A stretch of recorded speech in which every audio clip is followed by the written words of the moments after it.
नमस्कार। हर साल 15 अगस्त आता है, हम सब भारत की आज़ादी का जश्न मनाते हैं, तिरंगा फहराते हैं, राष्ट्रगान गाते हैं। लेकिन कभी ये सोचा है कि भाई 15 अगस्त ही क्यों, 14 या 16 अगस्त क्यों नहीं? क्या ये बस ऐसे ही हो गया, या इसके पीछे कोई गहरी कहानी है, कोई ऐतिहासिक वजह? आज हम इसी सवाल की तह तक जाने की कोशिश करेंगे, जो भी जानकारी हमारे पास है उसके आधार पे। जी। तो चलिए शुरू करते हैं।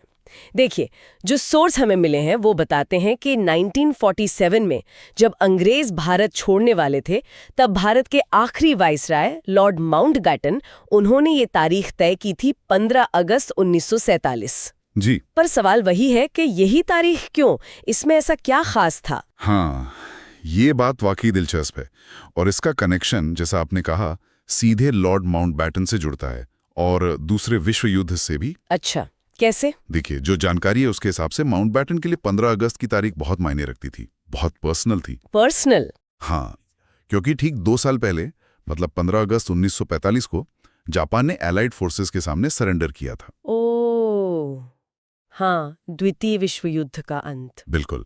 और उस वक्त Lord Mountbatten south east Asia command के सुप्रीम कमांडर थे। तो ये जो जापान का सरेंडर था, वो ऐसे अपनी बहुत बड़ी, मतलब व्यक्तिगत जीत मानते थे। अच्छा, तो वो एक ही तारीख को इतिहास में दो बड़ी घटनाओं से अपना नाम जोड़ना चाह रहे थे, जापान का सरेंडर और भारत की आज़ादी। ये बात है। स्रोत तो कुछ ऐसा ही इशारा करते हैं कि उनके लिए ये तारीख एक तरह से अपने करियर का पीक पॉइंट सेलिब्रेट करने जैसी थी। पर कहानी में एक और मोड़ है। सिर्फ माउंटबेटन की बात नहीं थी। क्या भारतीय नेताओं का क्या कहना था इस पर? हाँ, यहाँ आता है ज्योतिष वाला एंगल।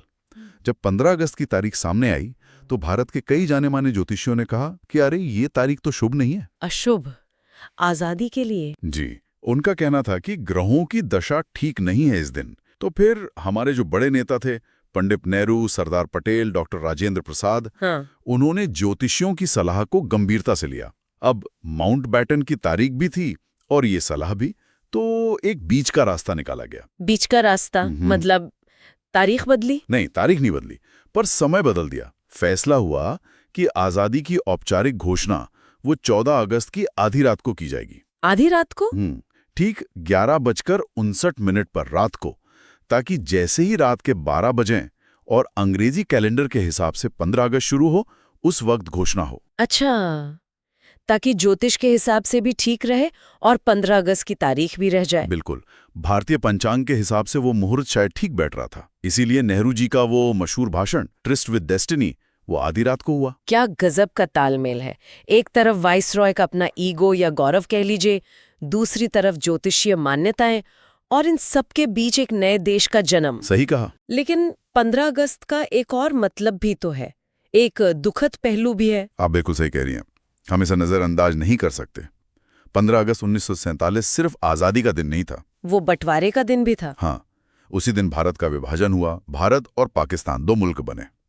तो एक तरफ दिल्ली में जश्न की तैयारी थी, आजादी का माहौल था। वहीं दूसरी तरफ पंजाब और बंगाल जैसी जगहों पर लाखों लोग अपना घर, अपनी जमीन छोड़ रहे थे। भयानक हिंसा हो रही थी, अनिश्चितता थी। भारतीय इतिहास की शायद सबसे बड़ी त्रासदियों में से एक। तो मतलब ये एक ऐसी तारीख बन गई जिसमें जीत की खुशी भी है और बंटवारे का बहुत गहरा दर्द भी शामिल है। निश्चित रूप से। ये तारीख बहुत कॉम्प्लेक्स है, एक सिंबल है जिसमें उम्मीद भी है, दर्द भी है। माउंटबेटन के लिए शायद ये महानता का दिन रहा हो। भारत के लिए ये सालों के संघर्ष के बाद मिली आजादी थी, एक सपना सच होने जैसा। लेकिन लाखों लोगों के लिए? हाँ, लेकिन उन लाखों लोगों के लिए ये बंटवारे का एक ऐसा जख्म बन गया जो शायद कभी पूरी तरह भरा ही नहीं।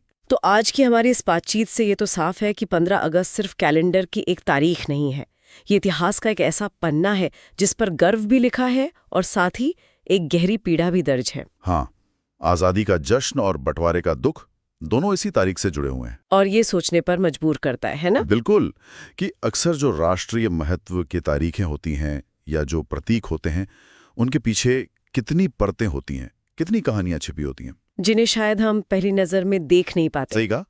और इन परतों को समझना, इन कहानियों को जानना, शायद यही इतिहास को सही मायने में समझना है।